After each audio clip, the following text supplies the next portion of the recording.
You and me going fishing in the dark, lying on a back, sitting counting the stars, where the cool grass grows.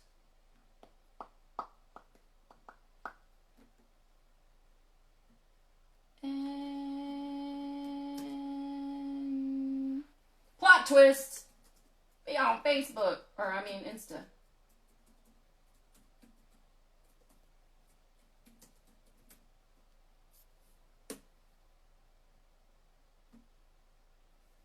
Hi! Welcome back, Megan. Hello again. I missed you. It's been so long. We need to, we'll figure that out for next week. So stuck in my head now. You and me go fishing in the dark, lying on our backs and counting the stars.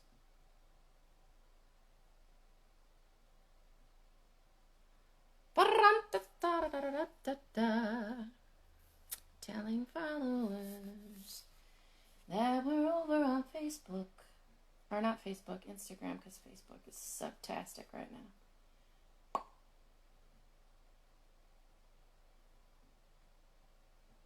Because that one works. I just want to see.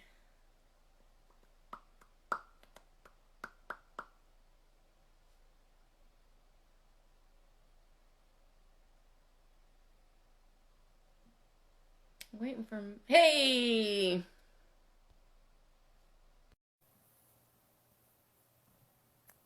She's here. Maybe this one will work better. So, Hi! So, I think it's probably a good thing that that I wasn't on video because I was about this close to launching my phone across the room, and that would have been like an aerial drone shot. So, was it on? Like, was it on camera? Like, you oh hell yeah, hell yeah! I'd have tossed it on camera. I don't care. Well, Now I'm crabby. no, it's just technology. It's whatever. It's whatever. You know, I just. I know that we would probably have more viewers on Facebook if we were over there, but Facebook, Megan. there's got to be some glitch. There's going to be some glitches. So. Yeah, it's gotta be because I can add people on my personal lives, Right. but I can't add people on the page lives. So I don't know. I just don't know. Yeah, it's just weird. Like, I think they're still trying to work out some bugs or whatever. Well, Mark Zuckerberg needs to get his shit together. Be the geep, Mark. Be the geep. These freaking curls have got to go, you guys. I feel like I'm in this. What do you think about my red roots? Like those are kind of fine with this. With the, I mean, look, like there's brown, and then there's that. I can't see it. So Yeah. you're good. You're good. Cool. All right, well, let's get rolling because this has been kind of a cluster. It's always a cluster. But at least we got, at least the Instagram live started like right away. You know, so I didn't have to sit and wait for like 10 minutes for you to join. But you know, it's totally fine. I posted on the Facebook page that we were headed over to Insta. And when I came over to Insta and you were actually live, I was like, holy crap, we got a good internet connection tonight. Well, it's because I realized last week when we did this that the hiccup is if I am connected to Wi-Fi, it checks for connection. So I just automatically disconnected from Wi-Fi and I'm using my data, and that's when it goes on quick because it doesn't have to try to connect through the modem or whatever. So, so there's that. Well, good. So we got this rocking and rolling. So maybe by next week, don't hold your breath. It'll be gangbusters. We'll figure out the glitches. It's fine. I just have to read up on it a little bit more. And when I asked you to look into it today, I just didn't. I was in the middle of like 8,000 things. So Well, and part of it too was because I would checked it from my personal page. I didn't even think about checking it from the page. So, which is where we would have been going live. yeah. These blinds behind me, I feel like you can't see me. No, I can see you. Look Yeah. at this fat roly-poly mama. When is she due? When is she supposed to have the babies? I'm not 100% positive, but I believe the end of the month, like Memorial Day weekend. So, like 2.5 more weeks, maybe. Look at this belly. I felt them. I felt them moving and being squishy earlier. It was so cute. That's so weird. I have not been around a pregnant cat since I lived on the farm when I was a kid. Really? Yeah. I don't think I've ever been around a pregnant cat. The cat that I had when I was a kid, nope, not even that, not fat cat. Not the cat. I'm talking about when I lived on Cornell, like when I was little. I named the cat Diamond. So I had a cat and Teresa had a cat, and my cat's name was Diamond, and it was mostly gray with some white stripes and a white belly, kind of like your Meredith, but more gray, less white. Meredith Grey, get it? Yeah. I feel like I have these wings on my hair. It's driving me freaking crazy. I hate it so much. It's fine. It's fine. She says it's fine. It's gonna be fine. This poor baby could not get in a comfortable position. Aw, poor kitty. She's like, just get these things out of me. Right? I feel your pain, Mama. Been there, but only with one at a time. Only with one at a time. I think there's probably 4, maybe 5. Really? Yeah. Got any takers for the kittens yet? No. That's going to be fun. Yeah. No, it's fine. No. Yeah. So I'm hoping that they won't be ready till like mid-July anyway, so you got some time. we'll get it figured out. Hi, Sarah. Some feelers out. Yeah. I'll bring one to your Part house. of what I'm hoping, wanting to go back into talking about self-esteem and stuff last week is because we weren't able to post the podcast that we did last week. We had more technical issues last week than we are actually currently having today. So my hope is that I'll be able to post this one tonight so we could talk more about stuff that we talked about last week. Hi, Van. And kind of go from there. I feel for those who are on Facebook who don't have Instagram. I know. So how do you not have Instagram at this point in your lives is what I want to know. Even just an account so that you can join lives such as this. You know, it wouldn't be any harder to create one than you just take your Facebook login and create an It's fine. It's whatever. But hopefully next week we'll be able to do that. Anyway, so we won't, but it's fun to think about it. Hey, I am hopeful, girl. Look, you know me, Miss Optimistic. And you know me, perpetually realistic. I'm realistic too, but I'm just a little bit more hopeful than that. I'm looking for a pen because I gotta have stuff in my hands. Okay. Right now. Kat, if like you're marshmallow, I gotta have marshmallow. If your big pregnant ass knocks my tea over, you're gonna get booted to the other room. So last week we were talking about self-esteem and self-love, and you wanted it to move into self-respect as well, which I think that entire thing falls under the umbrella of self-worth. Yes, all of absolutely. Each of those little categories can fit nicely under the umbrella of self-worth, which I'm really glad that we're talking about it now because we're in Mental Health Awareness Month.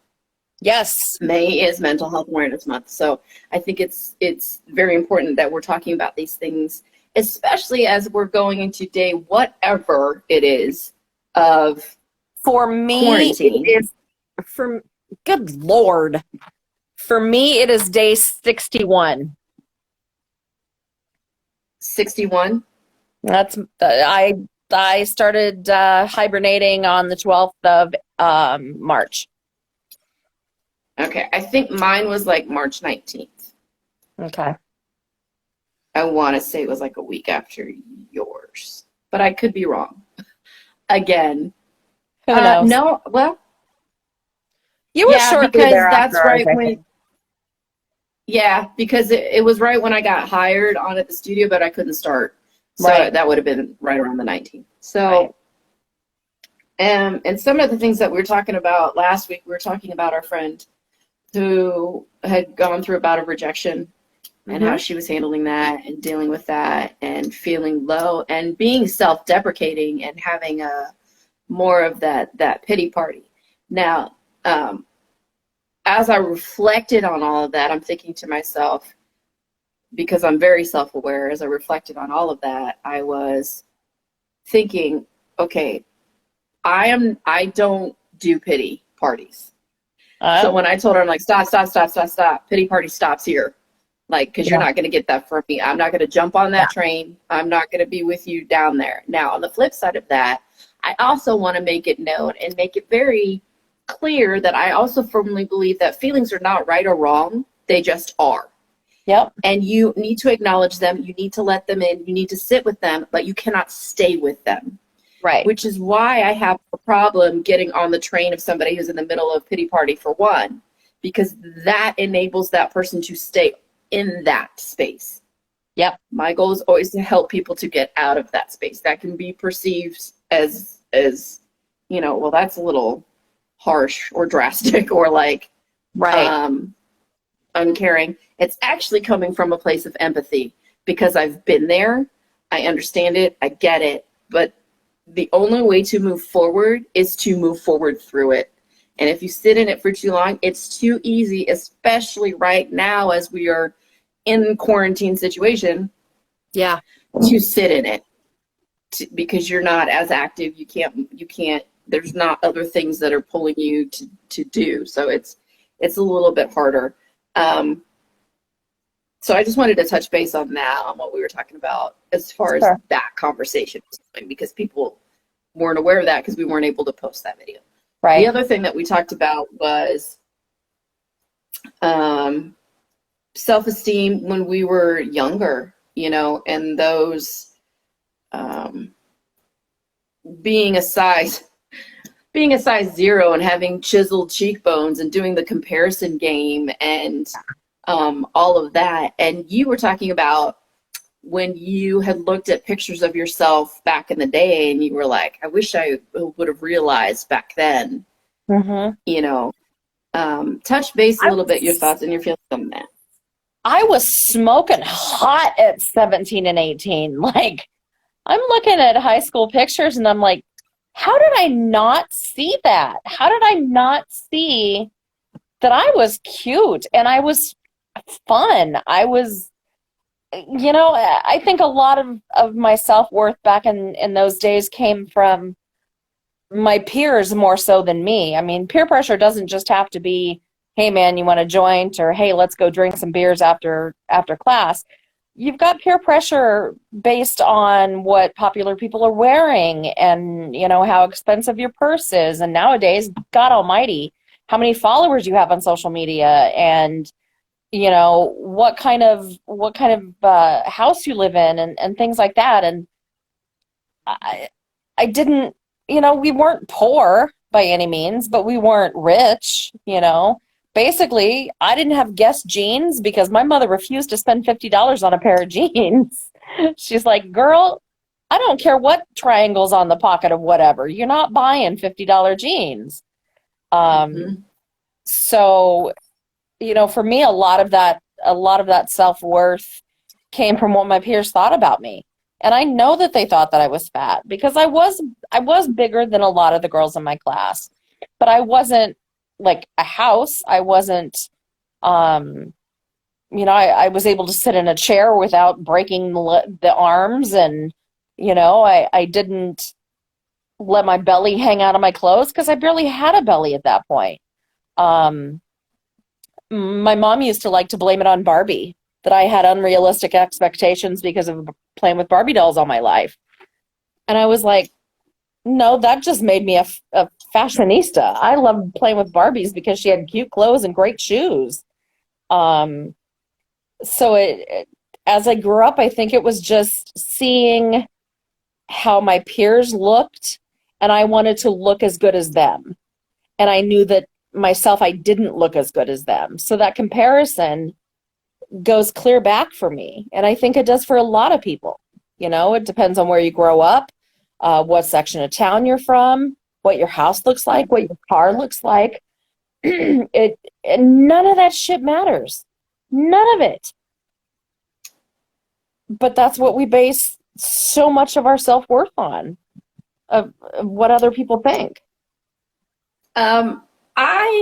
For me, it's less of that. And you know that because I've always been somebody that's like, I just do whatever I do because I do it. Yeah. I don't care. Like, it's whatever. Now on the entertainment other side of that, that's a whole different thing. Sure. I can separate the two, and I can do it relatively easily. Like, if I'm on stage, that's one thing. If I'm at home, that's completely separate. And I'm not famous, thank goodness, because I could not imagine, in a time of social media, especially like right now, like if you can't work, because in the industry, and when I talk about industry here, I am talking about Hollywood and on camera stuff, and productions are halted right now. Even from a Broadway standpoint, everything's shut down, and like you have to still try to figure out how you stay relevant. Yes. When there isn't a lot going on, and how you're going to create that content that keeps you relevant as an entertainer and as a performer. For us, we're just two chicks that are going through life, and we're just trying to provide some guidance as into how to find your own light and all of that. But we're not famous. We're not celebrities, nor will we ever be. Yeah, man, speak for yourself. And that's okay. I will tell you, when we were talking about you being younger, the funny thing about me now, because I just don't care what people think, versus back then. And my stepmom, for those of you who are new to me, like if you're friends with Mel and you know mostly about her life, new to me, I have a stepmom, and her name is Jenny, and she entered my life when I was 16 years old because my mom passed away, and we have spoken about that on other podcasts too. But she will tell you, because she remembers very clearly when I was that age, it would take me 2 hours to go to the beach. It would take me 2 hours to get ready to go to the beach. Mm-hmm. Who does that now? You're lucky if you get me to the beach. Like if I'm at the beach, I'm in shorts and a tank top. I might have my swimsuit on underneath, and I am not like, I'm just chilling. I'll go in the water to cool off. But it's like back then when I was a size 6 and I could wear a bikini and my hair was all done, I would have makeup, because for us, there wasn't a lot. I mean, we scoop the loop. That's a thing, right? You scoop the loop. Or you can go out to the mall, hang out at the mall. Or we would go to the beach and we would hang out. Now, it's Iowa, so let's talk about those beach. It's a lake. Yeah. It's Saylorville. You would go to Saylorville Lake. Scuzzy lake at that. Yeah. Well, now, back then it was a little bit better than it is now, I think. But you would go to meet boys. That's what you did. Yeah, so absolutely. That was our thing to look. You had to look to the nines. Like, that was what determined what you were doing the rest of the week. Right? For sure. And now I'm just like, I don't even care. I just want to be by the water. That's how I relax. I just want my book. Life is just so funny that way. What our self-esteem and how we are perceived and how we perceive ourselves as a teenager versus as we go through life. And now, It's just crazy to me. Life is just so, I it's just think crazy as I think back on these things. I think back to the New Kids cruise in 2012 when I was half high, Okay. half the time on pain meds because I had just had a hysterectomy. Yep. There's a picture of us dancing our way across in front of the stage because they had the dividers out so nobody could get in the middle, so the guys could just come up straight and get on the stage or whatever it was. And there's a picture of us that somebody caught. I have no idea who. But we're dancing across in front of the stage, and there's nobody around us. They're clear over on one side and the other side, and the guys hadn't arrived yet. And in that moment, I remember how I feel, and I remember how you felt, and it was just such the coolest moment for us. You were in, I think, your teal bathing suit and a ball cap, and I was in my purple suit with a white hat. Oh, you're talking about when we are on Half Moon Cay. Yes. Yes. Half Yeah. Moon Cay. Yeah. Sorry, Okay. I probably should have said that. I was picturing us on the boat, and I'm like, I don't No. remember us. Nope, sorry. I remember we that were moment. We were waiting for the guys to get to the island. But anyway, we were dancing and having a damn good time, and the music was loud and the sun was warm and the ocean was beautiful, and we were surrounded with friends and a little dehydrated, mind you, but we were surrounded by friends. And in that moment, I didn't give a fuck. I didn't care what I looked like in that bathing suit. I didn't care that my hat had red hair dye or pink hair dye on it. I didn't give any craps whatsoever. And in that moment, nothing mattered because I was in my happy place. I was with my best friend. I was with my guys. Like, life was the best right then. And then It really was. it really was. It really was. But then that picture came up and I retreated to the old me. And I'm like, and it was comparison, I was comparing myself to you. I've always admired your long legs because I have a very long torso, but my legs are like that long. And comparing myself to you, I felt like the Kool-Aid man in that picture because you were, long-legged and long-armed and you have fluid movement. And I just did not look like that. Let's just put it that way. I'm not going to self-deprecate. But it wasn't until I looked at the picture that I cared about what other people thought. And then it kind of dawned on me, and I remembered what I felt like at that moment. And it wasn't long before I was like, yeah, I'm not crazy about my big belly, but I was having a damn good time, so to hell with it, And so it's one of those things that, it still creeps back, I think, for everybody. When you see an unflattering picture of yourself, because it was a side profile. There was no mercy whatsoever on me. But, it's the things sneak back no matter how hard you work on it. And it's just a matter of, remembering in that moment what you felt like, whether it's a prom picture, whether it's, your driver's license picture, For me, I had gotten into a car accident after hitting a deer along the side of the road, and I could not afford the no insurance ticket. So because it was like $500, and I ended up losing my license. My license had been suspended, and we were not financially in a place that I could actually pay anything towards the ticket. I mean, we were literally living paycheck to paycheck. There was no job to be had for me. The kids were still young, and Nate was working nights so that he got the shift differential, and he brought home $7.50 an hour.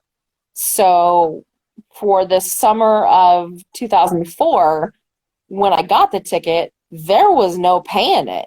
I mean, there was just nothing. So I was without a license for 7 years and just drove very cautiously and made sure my blinkers worked and got through it. But when I went to get my license, I couldn't stop smiling. And in Iowa, you're not allowed to smile for your driver's license picture. Mm-hmm. They don't want to see your teeth. They don't want to, even closed mouth smiles are a big no. So it was hard for me to kind of, restrain myself because I was so freaking happy to have a license again. And so even a moment as miserable as getting, stuck at the DOT for 3 hours straight or whatever was still great because I was thrilled about getting my license back. So, you have to remember what was happening in the moment, regardless of what you think you look like. Um,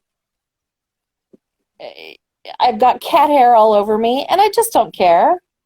I really don't. Working at a funeral home, wearing all black clothes, and having this furry little beast is just about impossible. Jack was even worse because he was all white and he's long-haired. And when he would shed in clumps. But he would also shed in regular cat hair shedding as well. So I looked like, a dust bunny ashtray going to work half the time. And I'd take a lint roller to me and the light, the day would go on. The key is just getting to that point where you just don't care about what other people think anymore. And I wish that was a lesson that we could learn early on. And I think that a lot of times, I'm sorry if I'm kind of monopolizing the conversation. No. I think at times, because of our parents' flaws and how we're raised, my mom especially, she was 36 when she had me, which isn't any big deal now, but back in the 70s, that was a big deal to have a baby at 36. And so, she had been married 2 times by then. My biological dad was physically abusive. He was an alcoholic. He had PTSD from Vietnam. My mom was not a happy woman, and she fought depression, and she had a nervous breakdown, and she was not healthy. She was not remotely mentally stable enough to handle two teenage kids as well as a newborn. So, when I consider all of the baggage and the instability that she carried in to bringing me into this world, I know that she didn't know how to convince me that I was beautiful or that I didn't need to lose weight. I remember crying all the time about being called fat or, I wish I could just lose 10 pounds, Mom, or, and then I'd get mad because she would still cook crappy meals that I knew weren't good for me and whatnot. But it's the brokenness that we're raised with, whether it's a parent, a foster parent, a guardian, on the streets for some kids, no parents at all. I mean, whatever the case is, if we don't learn from the people that we are being raised by how to deal with those uncertainties and those inconsistencies that we see in ourselves, then it's doubly hard for us to overcome things like that as we're growing up because we don't have any basis to go off of. It's no different than, someone trying to be a good husband or a good wife when all they've known is, a dad that drinks too much or a mom that cries herself to sleep every night. If they don't have stable models or encouragement to do the right thing and believe the right things about ourselves, then, we're kind of at a loss. And that's why at 45, I'm still trying to figure my shit out. And as you reminded me, and I keep it in my mind, there is no end to it. So I'm remembering that. But it's tough to look at it from that perspective. But I think once you can acknowledge the fact that none of our parents were perfect. I don't care how good they did, how much they took from the Dr. Spock books. I don't care what they did as a parent. Every parent screws up. Fortunately, from this moment forward, I can talk to my kids and be like, you know what? I was a crappy parent when you guys were little, and I didn't know what the hell I was doing, especially with one of you being preemie and the other being, a product of trying to save a marriage. You know, it was tough on my kids. So I'm fortunate enough now to be aware of my own behavior, and I recognize it in some of my, you know, different pieces of that in my kids. And it's really hard to try to parent them from an empty nest. And I regret, I'm not one that really lives with a lot of regrets, but I think back to when they were younger, and had I been even half as aware as I am now about myself, about my mom, how I was raised, what she dealt with, what I didn't deal with. Well, she didn't deal with it either. So much could have been prevented in my kids' lives if I had been more self-aware growing up, if my mom had been more self-aware growing up. She was self-centered a lot. She focused on herself a lot, but she was not aware of how that affected other people, especially me. So I think that it's important, you know, as we go through all of the muck that we all have to deal with, that we remember what we came from and how the sins of our parents don't have to be our sins, and the thoughts of our parents don't have to be our thoughts. You know, my mom made a lot of mistakes throughout her life, and she would sit here and tell you every one of them. But for so long, and especially if a parent has died, you know, that there's part of you that just kind of puts them on a pedestal because they're, you know, you want to believe all the good things, and you want to remember all of the happy times, and you know, you don't want to think about the time that, you know, she yelled at you because you fucked up her mashed potatoes and cottage cheese. You know, it's like you don't think about those times. But Yep. it wasn't until my late 30s that I was even able to acknowledge that my mom had issues. So doing things like that and acknowledging where you come from, and if you want to compare, that's where you need to compare, is where you're at now and the progress you've made opposed to where you came from and the progress that your parents made, or the people that raised you, or your siblings, or whatever you were dealing with at the time. And you need to look at how far you've come on your own as an adult without somebody pointing it out to you. And that growth is what can heal poor self-esteem from the voices of years back. Really, George? Hi, George.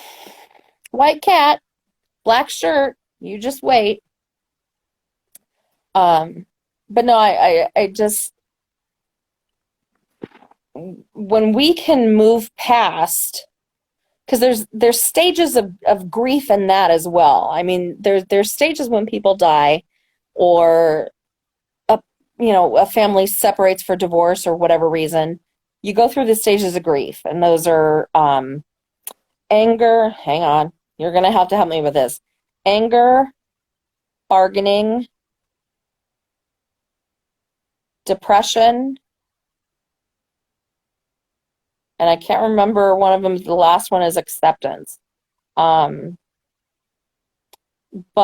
you know, we go through all of those stages with death and dying, but we also go through those stages as we recognize our own flaws, because that part of us that we're trying to fix is healing, and it's growing, and it's becoming a different person. So we're grieving the person that we're leaving in the past. And so we go through the stages of, you know, take my mom, for instance. She was a very bitter woman when it came to my biological dad and my stepdad. And she did a lot of shit that fucked with my head, and I apologize for my language. But she really messed me up for a very long time. I still deal with it. But you know, when she died, I didn't think about all those things. For years, I didn't think about all those things. I mean, she would take me out on stakeouts when my dad left. to see where he was and what his girlfriend looked like and where they lived. And no 13-year-old has any business going on a stakeout with her mother to see what happened after he left. Like, nobody has any business doing that. But when you're grieving someone that you have sainted, you come down off of that pedestal and you're looking at things with realistic glasses now, and you go through the stages. You get mad, and then you get sad, and then you get to the point where you're like, God, if only I had done this, and well, what if I had done that? What if I had known differently how to handle this? You go through all the stages of grief, and as the growing and healing happens, that too helps your self-esteem. So it's everything kind of links together, and I know that I'm rambling and I apologize, but there's just so much that connects back.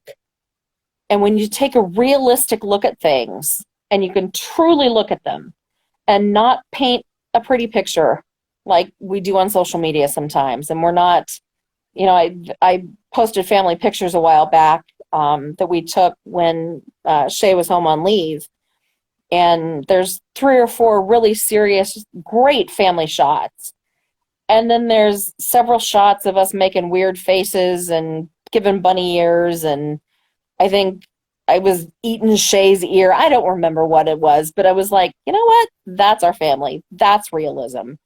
When you can look at something realistically, that's going to help get you to the point where you start to heal and you start to grow, and those scars minimize.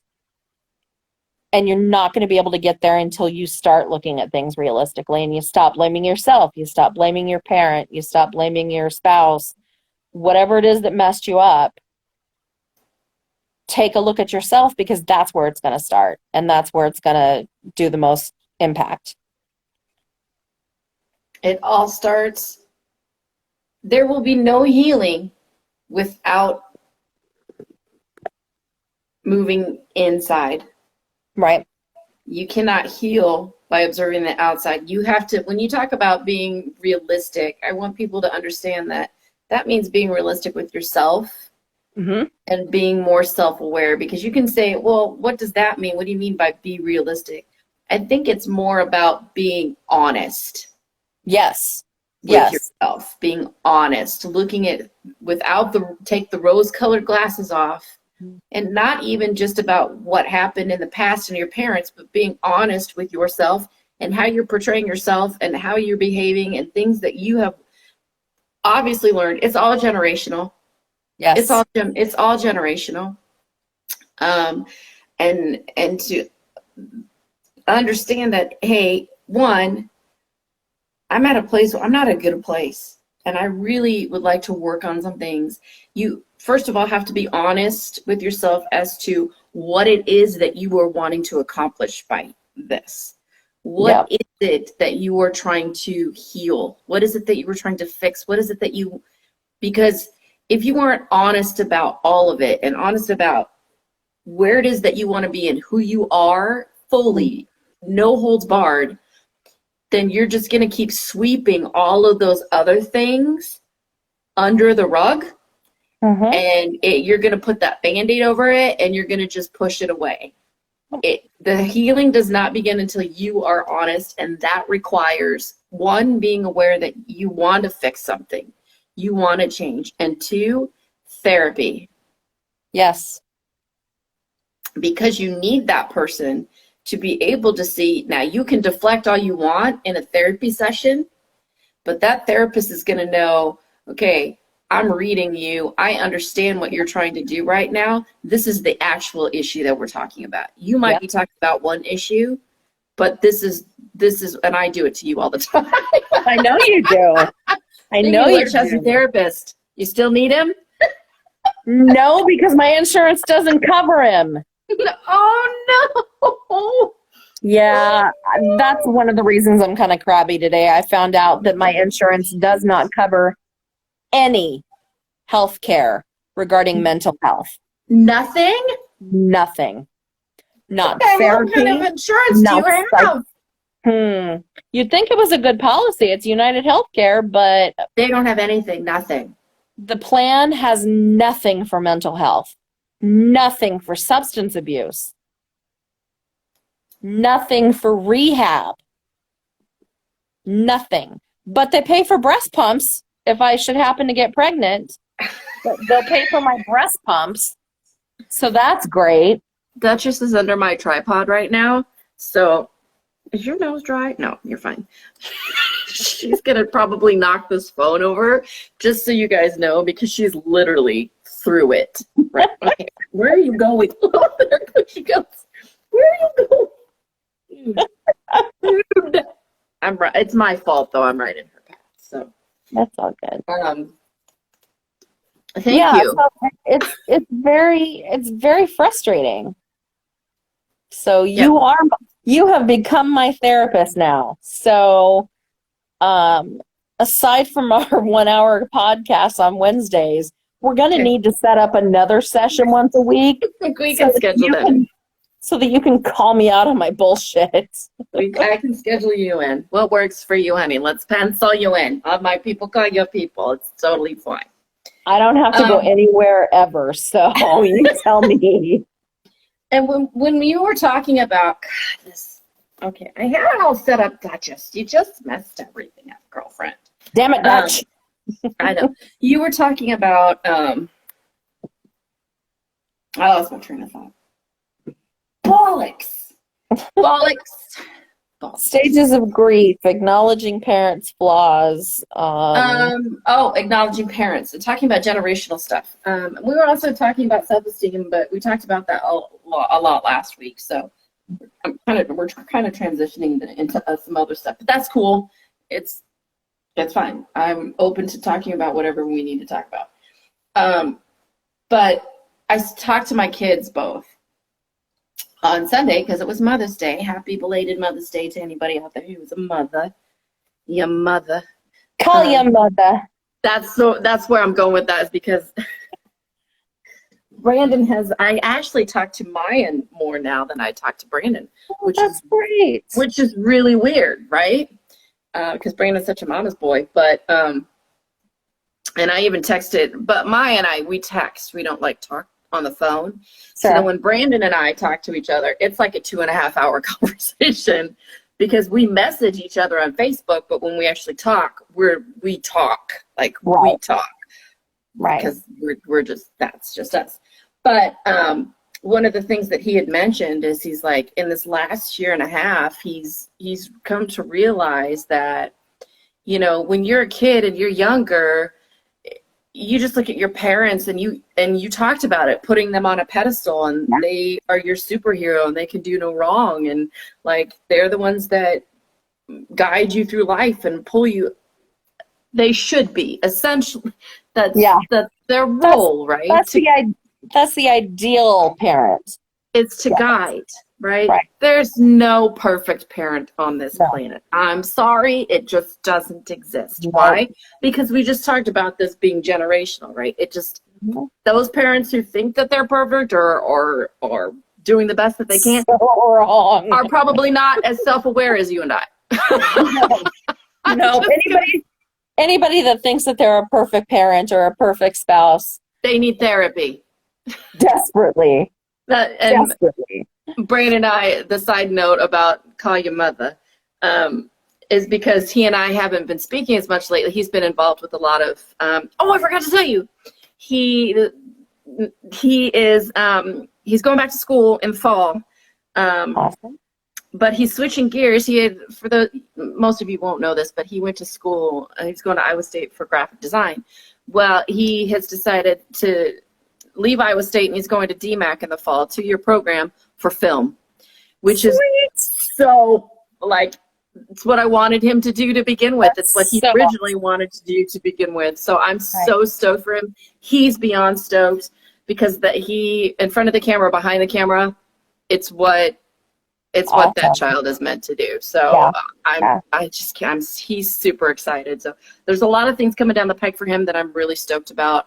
But he said in there that, in our conversation, that as parents, you know, you look up to them and like you put them. She's like, and he's like, especially as a father figure, that's my dad. Like he could do, you know, as much as they, and as strained of a relationship as that is.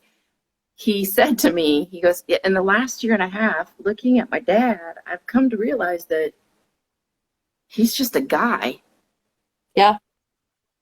Who doesn't know what the heck he's doing. Yeah. So how's he supposed to help me figure out what the heck I'm doing if he doesn't know what the heck he's doing? I can't believe he's come to that realization at this age. This age. That is so freaking great. Right? My daughter, on the other hand, has always been very aware of like she's the one that should have been going to school for psychology and stuff. She's pre-med, but we're not sure which avenue she's going down. But in our conversation, her and I, you know, she doesn't talk to Brandon nearly as much anymore because he's been so busy with friends and working on a podcast, and he's got this show that he's developing and all this stuff. And Maya and I text a lot, and I told her, I'm like, well, you and I talk more than Brandon. And she's like, we do?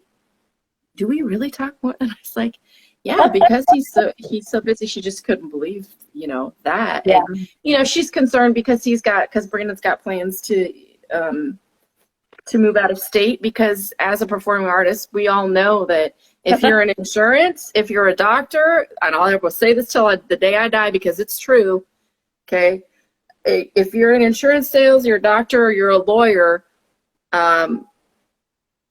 Iowa is great place to raise a family, great for career if you're going down those paths. If you're a performing artist, it is where your soul goes to die. Any creative arts. Like, let's just think about that. Ashton Kutcher is no longer in Iowa. Why? Right. Because he knew he had to get out of it. Jason Momoa had to get out. Brandon Routh. The list goes on. You don't create a career in performing arts, or really any arts of any kind, if you're in Iowa. So Brandon has been very reluctant to move. He has this trajectory and he has a plan and he's working the plan, but it had been on hold because his fear was to be away from Maya, because they're like this. Yeah. He has come to the decision that he's going in 2 years regardless of if anybody's going with him. That was the other thing. He has his best friend that if, you know, they have this plan. Well, if his best friend's no longer on board in 2 years, he's going regardless because that's his life. And I'm so proud of him for realizing, because Brandon is a Leo and he's so social and he's got such a big heart, but he just wants to be around people. He just wants to gather people. Mm-hmm. It's been very difficult for him to really focus on himself because he feels like that's being selfish.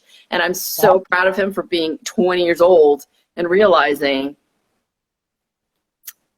that that's not the case. Like that. Yeah. It's important because you are the longest relationship you will ever have.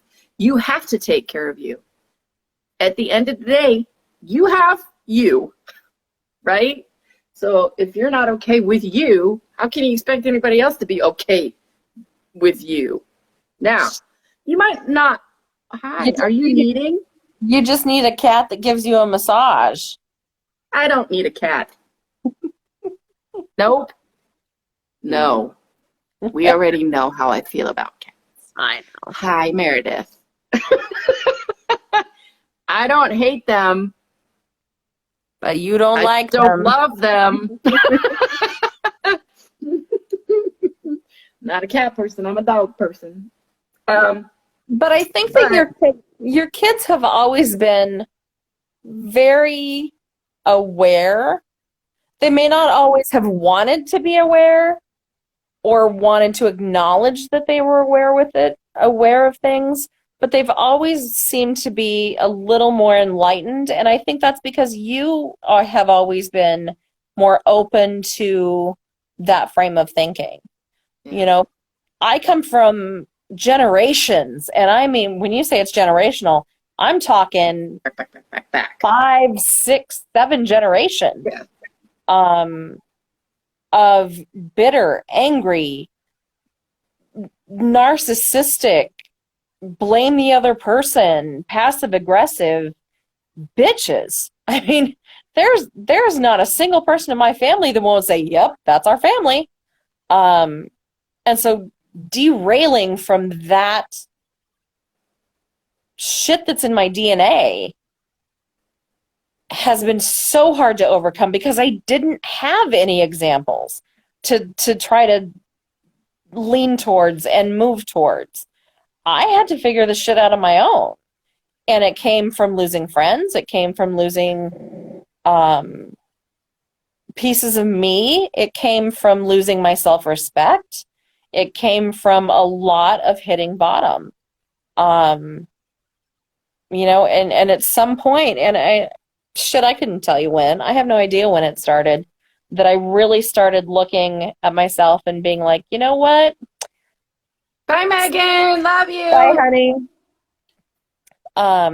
Something's got to change here because all the shit is not somebody else's fault. There's one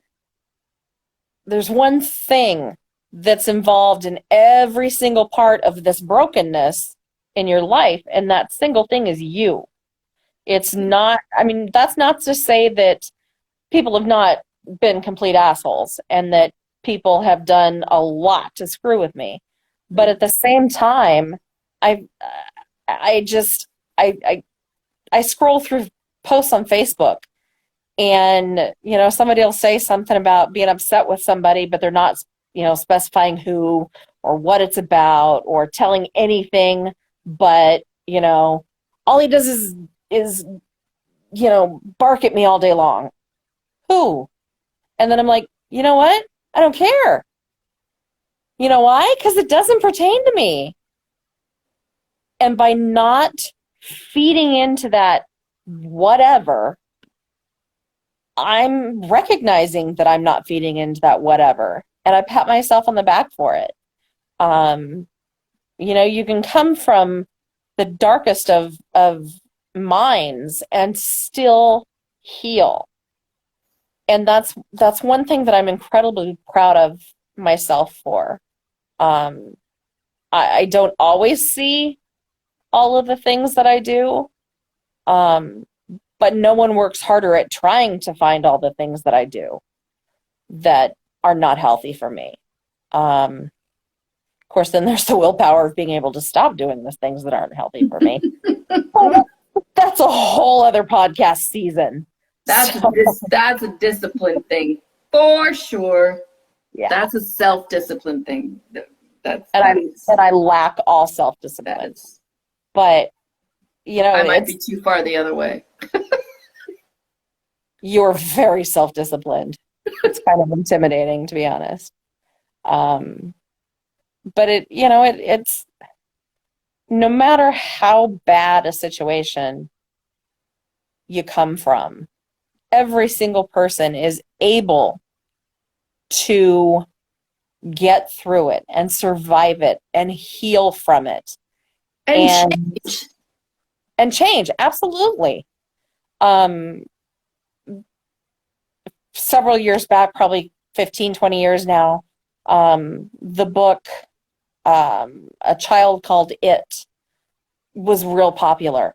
And it was about a boy that was so horribly physically abused by his mother because of her mental illness and addictions. And this guy grew up to be an incredible author and a public speaker and a motivational speaker.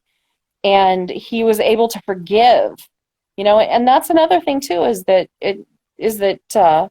you know, forgiveness is involved as well. I think we touched on that a while back, but it's none of those things are possible if you cannot look yourself in the face or look in a mirror and be like, you know what?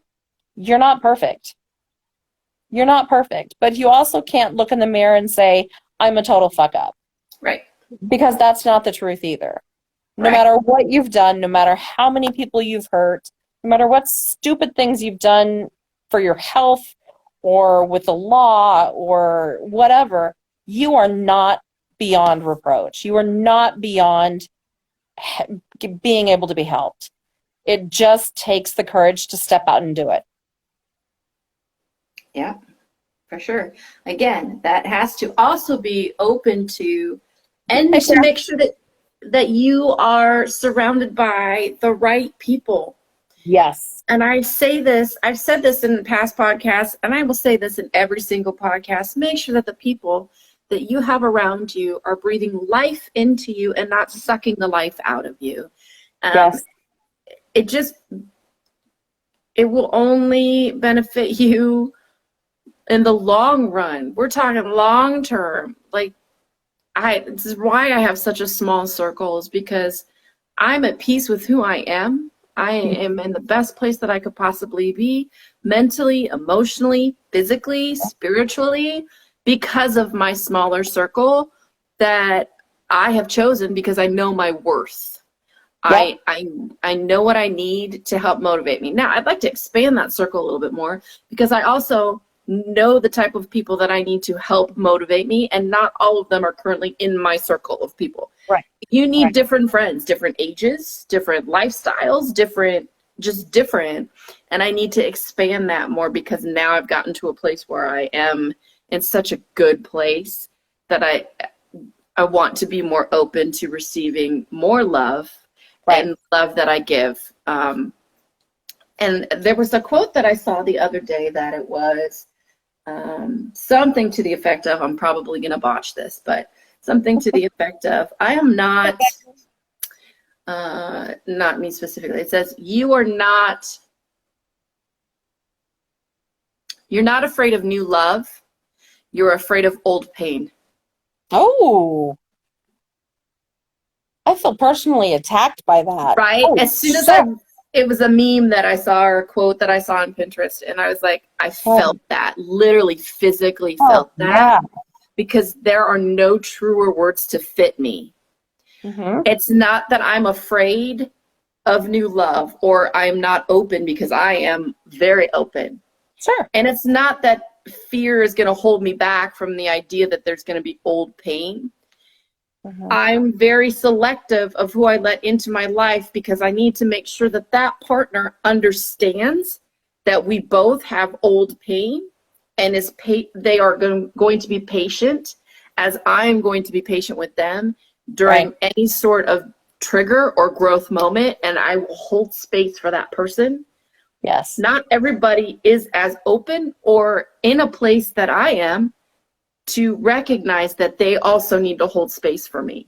And until I find that person, I will stay single. I will stay alone. And when Mel and I have said this before, it's not that I'm just single and talking to some people and interested in, we're having conversations, whatever. I haven't had a date in a decade. I've had emotional connections, mental connections with guys in the last decade, but nothing that has moved past that for various reasons. A couple of them were already involved. A couple of them were not in the same space as I was, or during that time, so they couldn't meet me there, because one of them was a Leo, and we all know what Leos are like. One of them was a Leo. Yeah. Yep. And I still love him dearly. Of course. Like, I will love him until the day that I die. But that type of love has adapted to where your relationship is now. And you can love someone deeply and always love that person. Yep. And not be in their immediate life. Yep. And that's something else that we touched base on that I want to kind of throttle back to last week, because we weren't able to post this, and talking about when we're discussing self-esteem and our mutual friend who had faced that bout of rejection, is to understand that just because a person doesn't choose you doesn't mean you are not appealing or you are not worthy. It has less to do with you. Usually, if you are self-aware and your relationship is at a point where you're like at a crossroads and you've developed a great relationship with this other person, but it's, pardon my French, because, I don't swear all that much, but it's either shit or get off the pot, right? Either you're going to move forward with this, or it's time to understand that it's not going to be in a romantic capacity. Yeah. It's just not for me, right? It doesn't mean that they didn't choose you because you were unappealing or unworthy. It's just your interests, your ideals, your moral compass, perhaps things that you were both, we're going to get cut off in 20 seconds. Damn it. 20 seconds. Again, we're just getting good. It has less to do with you. You are worthy, right? You are loved, you are worthy of that love, and you are exactly where you're meant to be. I end that every time, and that's probably what I'm going to say from here on out. We got 9 seconds remaining. Becky will Next address week, your comment in comments. yes, we will go back. I'm so sorry. Bye, love you.